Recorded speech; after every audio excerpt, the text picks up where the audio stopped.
the dynamics of a family. Either you're a son, a daughter, a mother, a father, a spouse.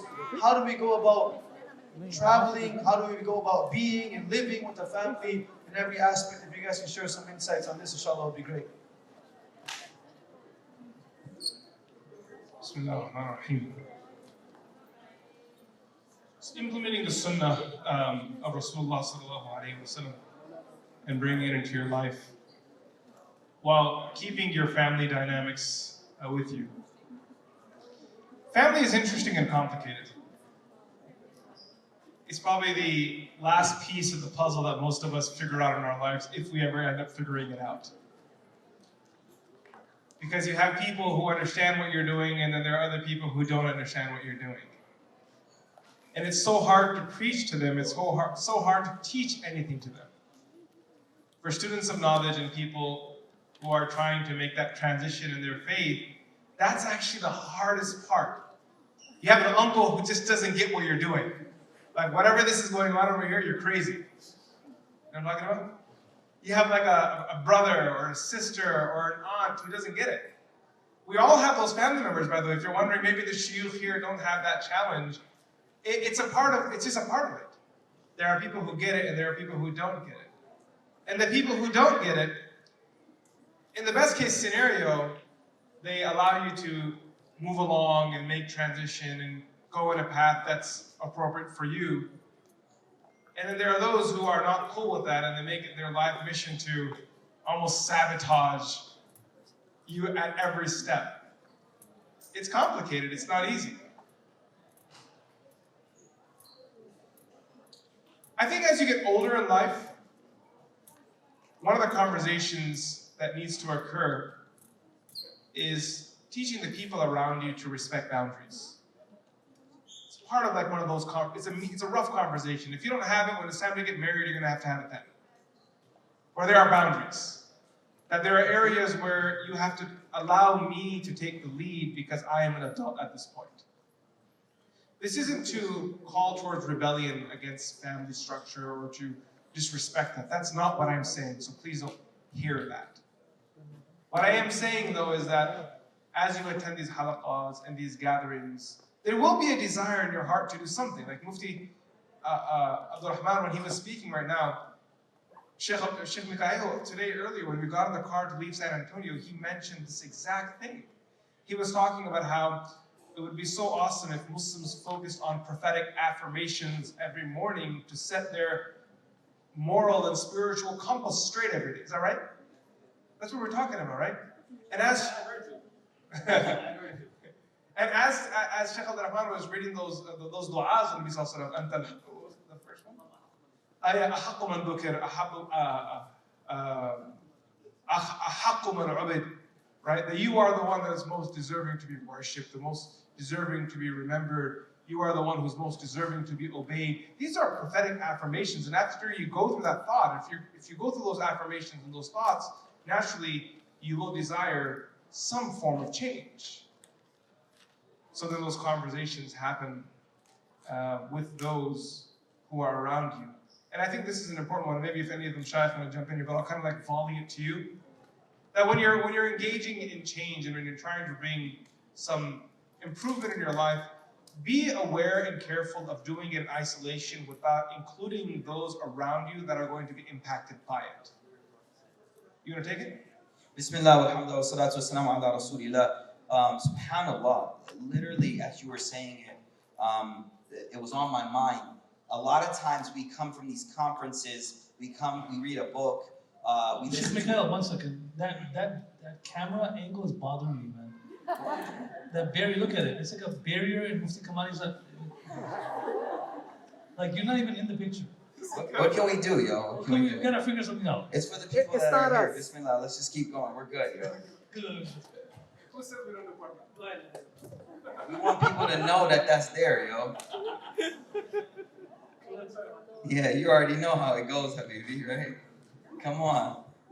All right, listen. SubhanAllah, a lot of times we listen to great lectures, we sit in conferences, we get that motivational, spiritual high to change. And what happens is we fail to realize that there's a whole network of people around us and we make a very slight change, or sometimes sudden change, that throws everybody else off.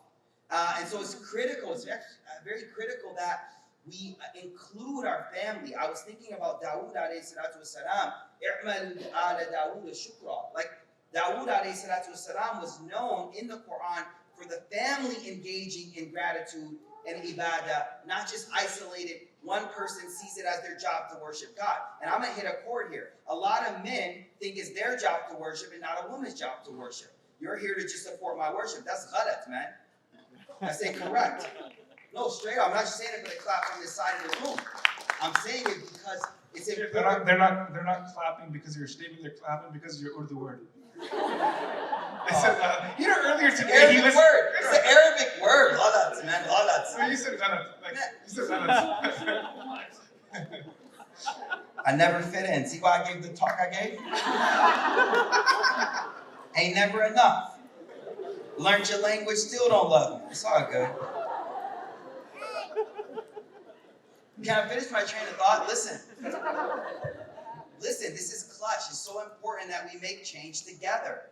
I've seen families that prioritize the mother's worship and make it a part of the entire house's worship. And Dawood would set time for each person, alayhi salam, to worship in the house.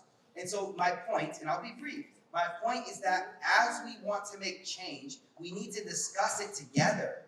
We can't just hear a lecture, hear it in isolation. All of a sudden, Baba came in the house and threw the TV out. Like, what just happened? What did you hear a lecture or something? What's wrong with, that's not hikmah. That's not hikmah. That's going to create a hatred in the other people's heart because they haven't made the change you change. When I converted to Islam 20 years ago, I didn't know this wisdom. I changed and I thought everyone should get it. And I left people behind. And qadarullah masha'a, whatever happens, but we have to be more wise as a family, that we all prioritize each other's ibadah. The next thing is we need to have a code of what's it called for a business that they put on the top, that the business runs by? Mantra? No, not mantra. Core values. The family needs core values. The family needs core values that you actually talk about. I know it sounds like some woke Western American stuff. I know, I don't care. Judge me all you want. But you have core values. Your organization has core values. Adam has core values. Your family needs core values. And they're not given. They're not ordained like the dad comes in like, the core values of this family are. No. Core values are discussed. What are we going to prioritize in our family? And so you may be hearing this lecture with your rest of your family around, or maybe not, right? Actually, most of this group is actually young. We're talking about family as if they're college students. But anyways, the point I'm trying to make is you really need to work as a team. When growth is happening, let the whole team grow together. Let the whole family grow together. Prioritize everyone's ibadah. Mufti said something great. Boundaries, boundaries, boundaries, boundaries. I'm not going to open this can of worms, but the nuclear family to the brothers is your first priority. Like, you got to take care of those who you'll be asked about, who are under you or like depend on you. And a lot of times, I just had a conversation. Man, I don't know if we can go there. They're gonna judge me hard. I just had a conversation with a sister who was in tears because of how her mother-in-law treats her like a slave. Yeah, y'all don't want to talk about that, do you? Because the brother's like, oh, that's my mom. It's off limits. Don't talk about it. Don't talk about it. Don't talk about it. Don't talk about it. Bro, that's your responsibility, not hers. That's not hers. It's not hers. I don't care what culture you came from. I don't care what Hindu things you brought over to Islam. That's not Islamic. It's your responsibility to take care of your mother, not her responsibility. If she does it, okay. She's a great woman, and you better be appreciative. But stop acting like that's her wajibat of the Sharia. And I'm not trying to throw your whole family structure off, but you need to have a legitimate conversation about these things and respect the pressure, man. It's hard to switch gears. It's hard to walk in a home, be a mother, then be a wife, and then be a daughter-in-law. It's hard to switch those gears, right? And so I just want us to have really clear conversations about the expectations we have from each other. And to the sisters, so this isn't one-sided. Brothers are breaking their backs to make a living. For that huge house, you're just chilling. You pressing buttons, cars start. Go ahead, guys, clap you. This is your moment. Yeah, come on. Yeah, there you go. I need to come down. Yeah, I'm serious. Like, brothers are working. Me and my wife, like, in the nighttime, what she does, she shares memes with me. So, like, that's our, like love language. Because I don't got time to check the memes. This is an all moment, by the way. So what she'll do, she'll catch me up on all the memes. And it's just like a bond. Everyone does this. It's not just me. Everyone does this. Yeah. I'm talking about, like, normal people. So I saw this meme where this guy's working all hard, and it's like, he picks up the phone, and it says, like, I can't remember exactly. I'm not good with memes, whatever. But it's like, never mind, I can say this. But it's just basically like he's working, he's breaking his back to earn a living. And she's calling, like, oh, you're never home. He's like, yo, you see that house you living in? How that big tea? Like, what are we doing? Why am I saying this? For mutual respect on both sides. That's it. That's it. I just want the balance. That man is working hard. Please give him some love, appreciation. Like, yo. And then on the other side, like, please respect, have love. Sorry to be long-winded. Just some thoughts on the family stuff. You know, I just wanted to say something here real quick, because you know that the point Sheikh Mikhail made a moment ago, that guys, it's your mother, and you have to take responsibility of your mother. Some of you may have viewed that as a slogan of feminism, and then the round of applause that followed by the sisters may have reaffirmed that. I just wanted to step in to second that voice, and if the Mashayikh feel comfortable doing that, I mean, I'll let them as well. This is not a slogan. Do you guys understand this? This is a reality. No one is saying that you should not pay attention to your extended family. Yeah, for sure. He's not saying that. What he is saying is that serving my parents is an obligation on me primarily. In Islamic law, we have a system through which we are able to associate rulings and emphasis on rulings. That this is necessary, this is preferred, this is prohibited, this is disliked. When it comes to, if you go to any legal scholar and you go to any fiqh manual and try to search up the ruling on a woman serving her mother and father-in-law, I'm telling you, it doesn't exist there. The ruling doesn't exist. It's not like they even say it's, it's farad or it's wajib. It doesn't exist, it's not there. That doesn't mean it shouldn't exist, because there's urf in our deen as well, right? There's culture. We all understand that we look after each other's families. But what Sheikh Mikhail is saying here is that those boundaries need to be set, and you're the one that needs to set them.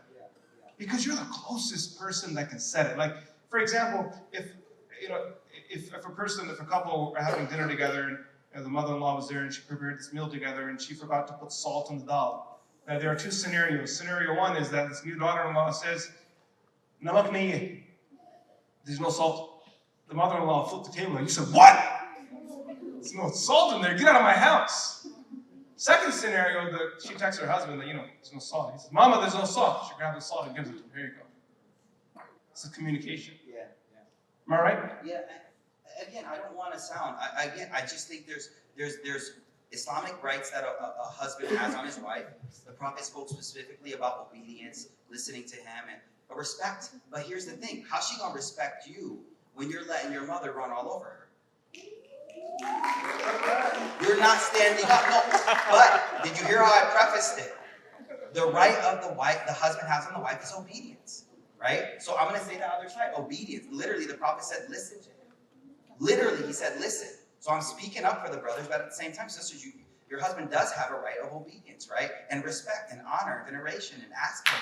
Yeah, thank you. I gotta keep saying stuff? But let me say something. Hold on. We are partners. We work together. We're not, this is not healthy. Exactly. Mufti. It's important that we work together. وَلَا تَنْسَوْا الْفَضْلَ بَيْنَكُمْ. We are families that work together. I brought this up because there are a lot of people that suffer with this problem. Now, to those who do it like selflessly, you are working for the highest levels of Jannah. I will say, like, there are sisters that are working hard to take care of a whole family. And my heart goes out to them. They are gaining their Jannah, no doubt. But they need appreciation. And I just wanted to balance the conversation, that's all. Jazakallah khair, Sheikh. Can I ask how people are married in the audience? Thank you, exactly. All right, so I'm going to shift gears. Thank you.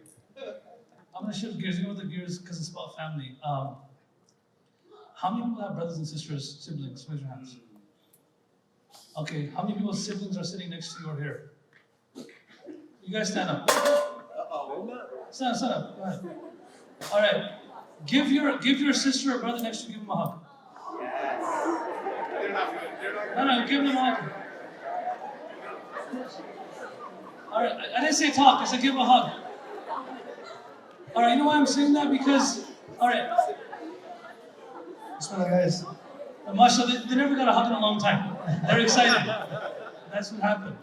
So, when Mufti Wahab first brought this question up, the first thing that came to my mind is this culture of the kids of nowadays, right? The teenagers growing up. The closest friends of yours are the ones who are not in your family. You know, so your best friend is somebody else, then somebody else. So many times you just walk by your sister's room, your older sister, your older brother, younger sister, younger brother, not knowing what's going on in their life. This right here needs to change today. Yes. Because we need everyone.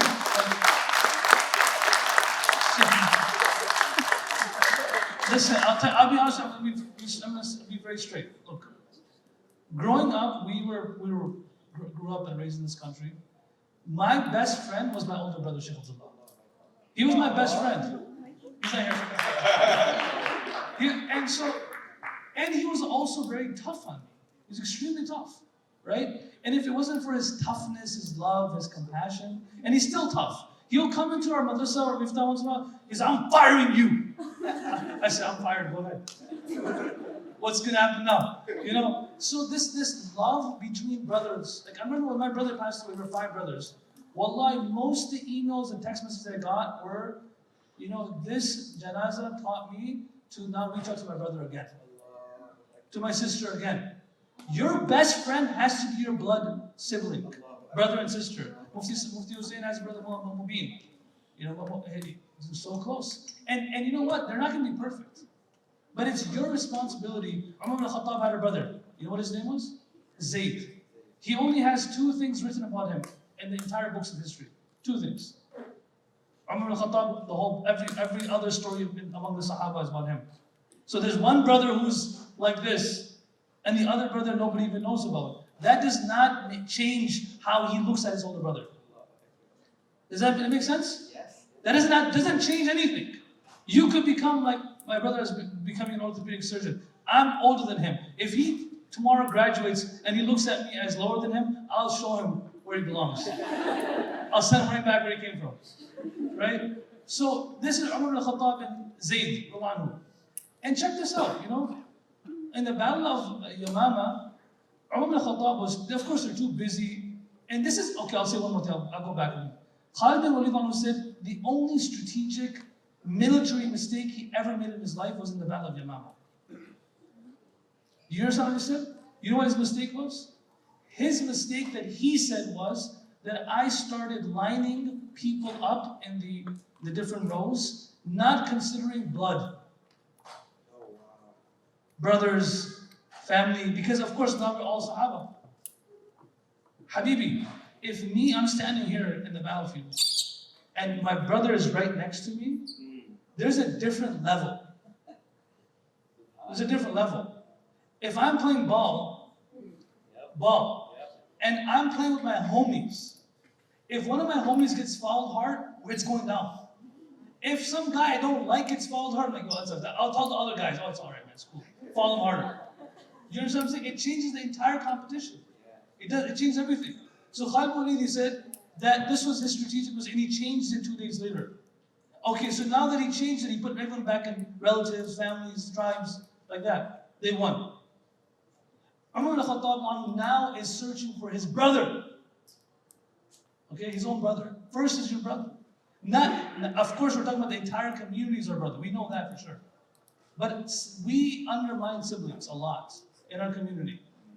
A lot. So then he finds his brother laying among the shuhada. And there's only two things mentioned about him. And both those things are mentioned in this story. He grabs his brother's head, he puts it on his lap, and he starts weeping, literally weeping. And he starts cleaning his brother's face. Don't appreciate your loved ones after it's too late. Because either you're going to bury them or they're going to bury you. That's what's going to happen. Go to prisons. Go visit people in prisons. No, none of their homies come to see them.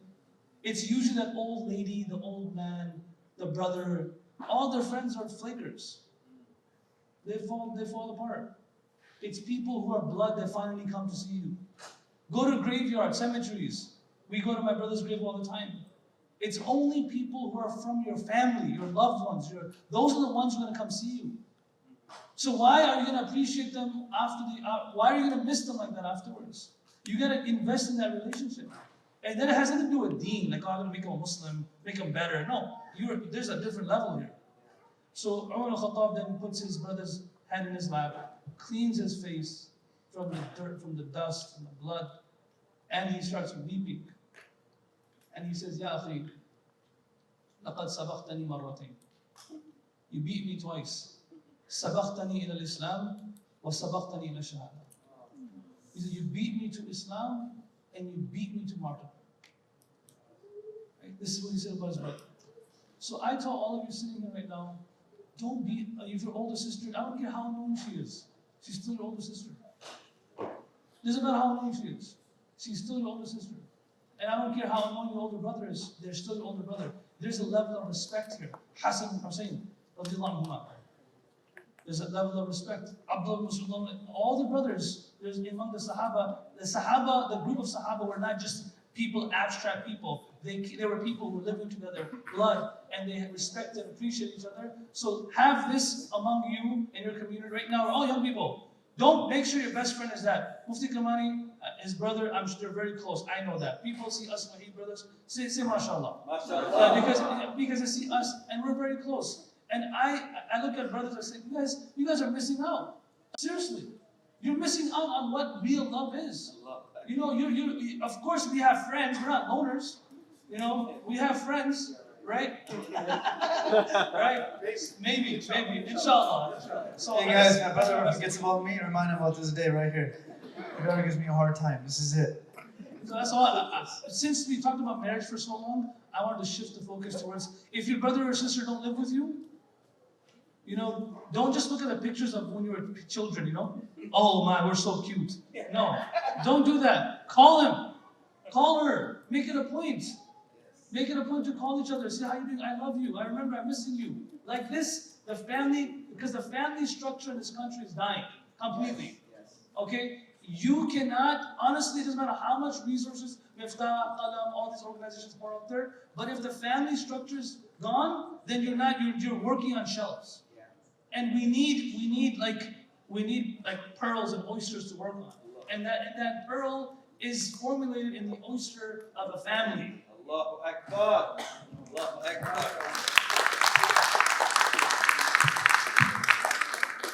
Jazakallah khairan, Sheikh.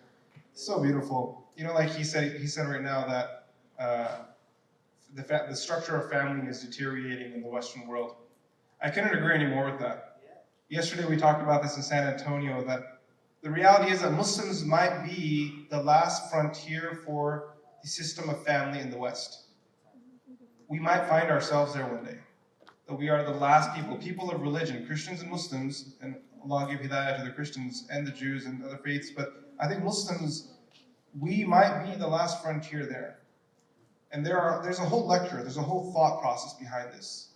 So what Sheikh Abdurrahman was saying right now about investing in your family and making them a priority, I couldn't agree any more than that. You know, like if you ask a mother or a father that what's the greatest gift your child can give you, I can tell you they would say the greatest gift is to see them love their sibling.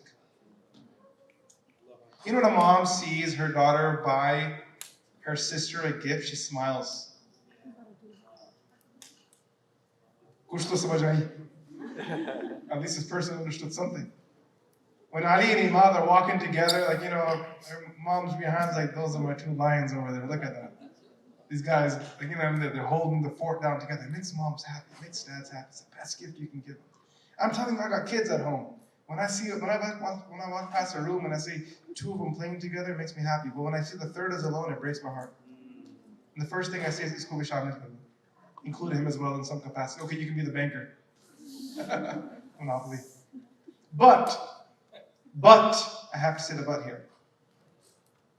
We also have to realize, and specifically for those of us that are older in age, or maybe in the 20s, not all sibling relationships have a romantic ending. And it's not ideal. No one wants it to be like that, but it's reality. There are situations, and they're not few, they're not scattered, they're actually they're here. They're here with us, all of us. Where there are some relationships that are easier to maintain, and others they'll suck the joy out of you. They'll suck the happiness out of you. Sometimes the greatest bully and oppressor in your life is your sibling, and you're locked to them by a chain of relationships. So every time you try to say something, everyone guilts you because religiously you are required to be dutiful to your family members. It stinks. It really does. When the one that hurts you the most is your sister, when the one that hurts you the most is your brother.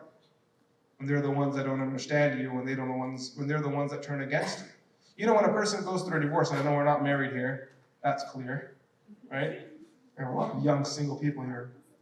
But if you ever meet with people, you talk to people who've gone through a divorce and you ask them, and I'm an imam, so I've had these conversations.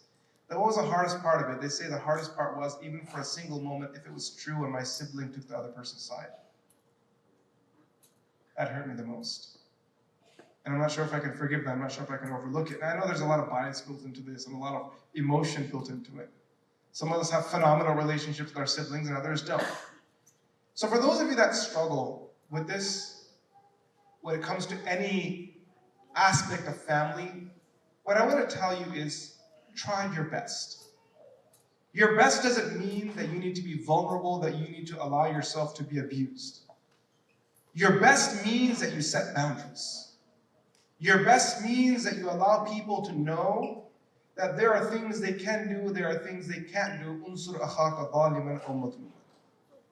Your best means that you don't absolutely cut off unless the violations, they deserve that. Your best is that you say your salams, you send your gifts. You let the other person know that you're there, and that if they're struggling, you show up to be there for them. That you give your du'as, you send your Eid gifts, that you're involved there. But at the same time, I know there are those of you sitting here who are probably thinking, man, this relationship that Chef's talking about having with his sibling is so awesome. I wish I could have that, right? And if your situation is such that you can't have that, I want you to instill values in tomorrow's family that you are the head of, to have those values. This right here is the ideal. This is the sunnah that he's talking about. We are scattered because of our broken state and aspire to reach that sunnah. So I just wanted to give that voice to those out there who kind of feel like, man, I wish I had that. And maybe there was a burning sensation in your heart that you're not alone. We have those amazing relationships, and then there are some relationships that take a toll on you. Just do your best, man. Do your best. Wallahu a'lam. Regarding the sibling, you mentioned our friends over there and different families that stay together.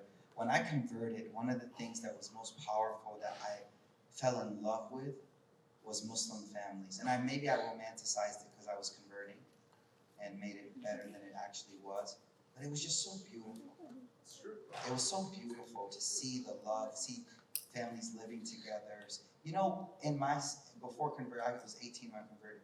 So, the biggest thing when you turn 18 in a American household, you just move out for no reason either. You just move out to the apartment. You're in the apartment. You don't even know. I ate ramen noodles for months and months. But I had my own place.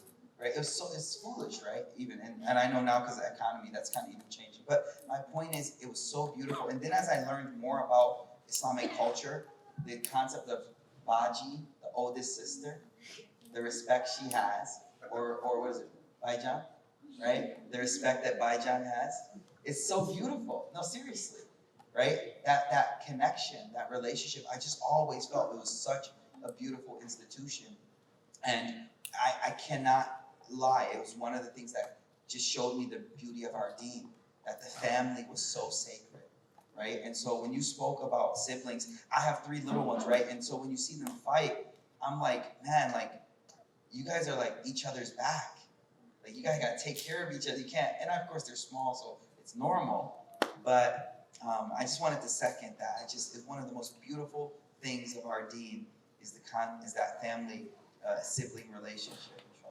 Sheikh, you mentioned the Baji thing. I'm going to conclude over here, but one of the things I read recently is that back in the 70s and 80s, the culture, the Western culture was you would never call someone by their first name.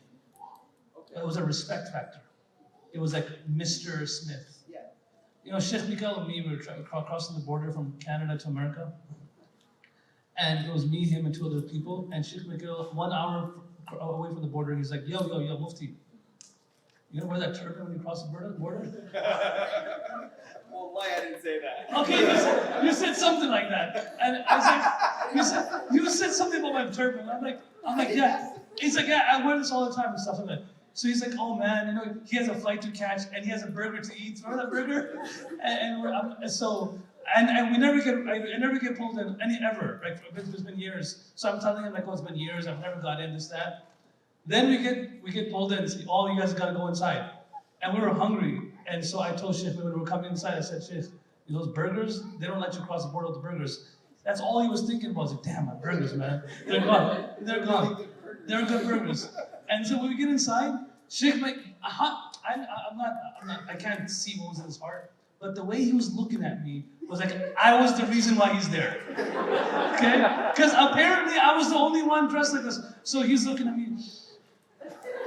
So you know how he gets when he gets stressed out? He takes his glasses off. It's not true. He does that. He starts opening his sleeves, his mouth's going all the way here. He's getting stressed out. So, and then we're all sitting there for like 15 minutes. Hey, let me finish. You see where I talk about marginalized people again? Okay, here. There you go. Yeah, Chef, let me finish.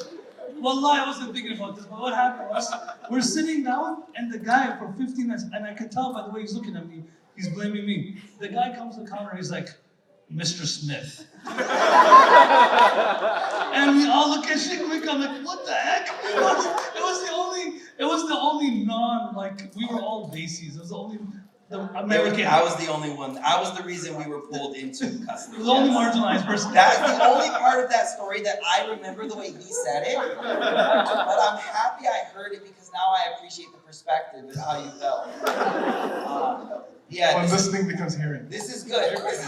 This is when hearing becomes listening. Right? This is it. Yeah. So I'm sorry if. This is my point. What is your point? Yeah. What is your point? So, in the 70s and 80s, we would go by, it was written that you go by your last names out of respect. And then all of a sudden, people are being called by their first name. Like, who are you to call me by my first name? Relax, Before it was like, sir, there's always a sir. And even in the military, you have these different titles. So, and then there's another reason for that. I was reading that the last name is because now you're not just representing yourself, you're representing your family. So when you're walking around like Mr. Kamani, you're thinking about your father, your mother, your brother, you're thinking about everybody now. So you're just imagine someone calls you Mr. Muhammad, So now you're thinking like, oh, I have to represent the Prophet over here, right? Iqbal, he would not call his servant, his servant of the house, his name was Muhammad Bakhsh. And he would only call his servant Muhammad Bakhsh when he was in wudu. Otherwise, he would only say Bakhsh when he was not in wudu. Out of respect. So, in this culture of like Baijan, Bai, Baji, Api, Apa, it's a very good culture. Names also make a difference. Put some respect on people's names. Yeah. Sheikh Mikael. Hold on. There's a saying, an African saying, which is, if you want to go fast, go alone, but if you want to go far, go together. Wow.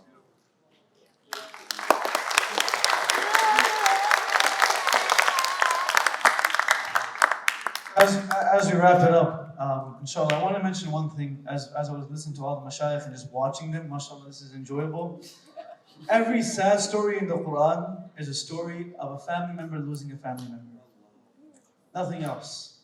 A sad story is of Nuh losing his son. A sad story is Ibrahim losing his father. A sad story is Lut losing his wife. Every sad story in the Quran that brings a tear to your eye is actually a family member missing out on a family member. Brother, sister, mother, father, spouse. And in Ibn Kathir, the story mentions that when Yusuf a.s. was finally reunited with his family, someone asked him, what was the hardest moment in your life? What was the most difficult part of this entire journey? He says, Firaqta akhi Binyamin, the separation of my brother Binyamin. And he proved that, or rather the Mufassir proves that by saying that the first thing he had asked for when he saw his family was, where's my brother at? He says, where is my brother? And he went above and beyond to have his brother stay with him, to a point that he deceived the entire caravan by putting a cup inside of their baggage and luggage so that his brother could stay with him. This is how the family structure of the Quran is. There is no sad story of a friend losing a friend. Yes, friends are like siblings, of course. We believe in that as well. That's an absolute truth. But the balance of life is very important. No one can say that they have good character if the lady or the brother at Tim Hortons says that they're nice people. Rather, good character is that the person that lives with you can say that you have good character. One of my brothers once said, I'm not sure if Miftaah Rahman or Sheikh Abdullah, if my brother left this world, he said, we used to think that you're very dynamic, that if in 5 minutes you can make someone love you. That is a dynamic personality, is it not? Right? Sheikh Mikael, Mufti Kamani, mashallah. Within 5 minutes, someone can love you. Wow, you're so charismatic. You're so talented with your words. You're so good with the way your body language is. 5 minutes, people like you. That's not good character. Good character is that after 50 years, someone can say that I still love you. That was Mufti Rahman, right? That was one of my brothers after my brother Rahman left this world, and his point was, and he can comment on this because he's here, but his point was that people don't, and he said the statement at the end of it, he actually says that, no, I think, I'm pretty sure it was him. It was one of my bajans, right? In my entire life, when I was young, if I accidentally said one of my older brother's names, it was like almost like a curse word, right? And now, if I say their name, it's a curse word for me. That I feel like, how can I disrespect them? It was a culture that was created, not by force, but through love. That even my father, to bring that into the family, he would call my older brother by his name, Bajan, to make sure that we call him that way. And that's the way it's always been. It doesn't matter whose spouse comes in the picture, Bajan is who? Bajan. Mufti Kamani is right. There are situations where there's oppression, but those situations are situations. We don't give rulings based on exceptions. We give rulings based on the default. The default in America, the reason why we suffer is because we start giving rulings based on exceptions. Let exceptions be exceptions. Do not use an exception to create the rule. Any system that uses that will always fail because they are themselves compromised. They're coming to you at a place that they're using their bias as an exception to create a rule. The rule remains a rule.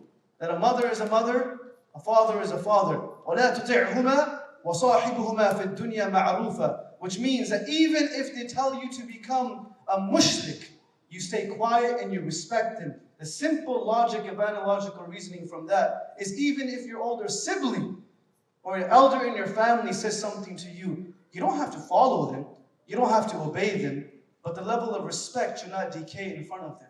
Doesn't mean you listen. In our life, we've allowed listening to be synonymous to obeying. Hence, we don't listen anymore. Because we think whoever we're listening to, we have to obey them. You don't have to obey the mother-in-law or daughter-in-law, but but you have to listen because she's an elder. You don't have to obey the person, but you have to listen to the person. Obedience is a byproduct of listening. Obedience is a byproduct of listening. But listening comes first. There are many people who listen but don't obey. This is what the people of Jahannam would say, that we wish we actually listened correctly. قَالُوا لَوْ كُنَّا نَسْمَعُ. We wish we listened. One group will say, سَمِعْنَا وَأَطَعْنَا. We listen and we obey, because it's a byproduct. Others will say, سَمِعْنَا وَعَصَيْنَا. We listen but we disobey. This is Imam Mikhail's entire book right there, because you should buy it right now. But the point of all of that is, is that there is a set rule. Do not let someone else's situation of oppression and struggle cloud your judgment of how to deal with your situation, and your siblings, and your parents, and your spouses. Everyone's situation is different. This is why in America we have so many different ideologies and isms, because we all want to feel like we're the normal person, because we feel afraid of being different. And the Prophet told us, فَطُوبَى لِلْغُرَبَاءِ. Being different is actually what the beauty is in. You're beautiful because you're different. Your situation with your family is your family. It's your situation. No sheikh like any of us have the right to tell you anything else. What we can tell you is that this is the default rule. The exceptions remain exceptions. They will never become the rule, because God didn't create us that way. May Allah make us amongst those that can be a part of the rule, and we can make us amongst those that can show love to our entire community, our neighbors, our siblings, our families. Every person in the masjid feels loved because of who we are and because of what we're able to embody, and allow us to be amongst those communities that the non-Muslims look at. Like how Imam Mikhail said, that when I became Muslim, it was a family structure that made me fall in love with Islam. May Allah make us amongst those people. Inshallah, ask Mufti Rahman and Mufti Kamali to end with a closing dua, inshallah ta'ala. By the way, before he makes dua, I want to say thank you to all the volunteers, all the people who helped us today to have this beautiful event. Takbir. Inshallah, we have more than 1,000 people that signed up for this event, came to this event, and a difficult day. It's a Saturday. There's parking issues. There's challenges. Allah bless you for staying so late as well. Allah bless all the partners, all the sponsors. Jazakallahu khair. Alhamdulillah Rabbil Alameen, Allahumma salli ala Sayyidina Muhammad, Allahumma waffiqna lima tuhibbu wa tarda. May Allah subhanahu wa ta'ala accept this gathering, everything we heard. May He accept it from us, overlook our insincerity, and grant us tawfiq to do amal upon everything we learn. May Allah Azza wa Jalla allow the prophetic example to exist in every aspect of our life. May He allow our relationships to flourish and allow us to overlook the shortcomings of those that we love. May Allah subhanahu wa ta'ala grant us a life of bliss and happiness. Wa sallallahu ta'ala ala Sayyidina Muhammad. Assalamu alaikum wa rahmatullahi wa barakatuh.